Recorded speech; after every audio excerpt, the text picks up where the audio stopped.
Welcome to the first sections of our Databricks courses. Today, we'll start by understanding what Databricks is and the features of its Community Edition. Databricks is a unified data analyst platform built on Apache Spark that allows you to perform big data processing, data science, and then machine learning all in one environment.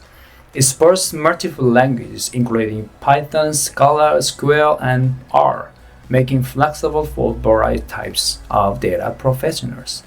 The Community Edition is a free version of Databricks, either for learners, students, and small projects.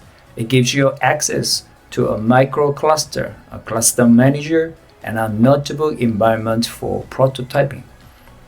While it lacks some enterprise-grade features such as scale of clusters, version history, and Git integrations, it perfectly serves educational and prototyping needs without any cost.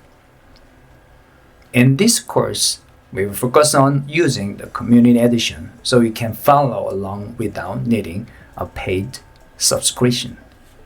Good luck.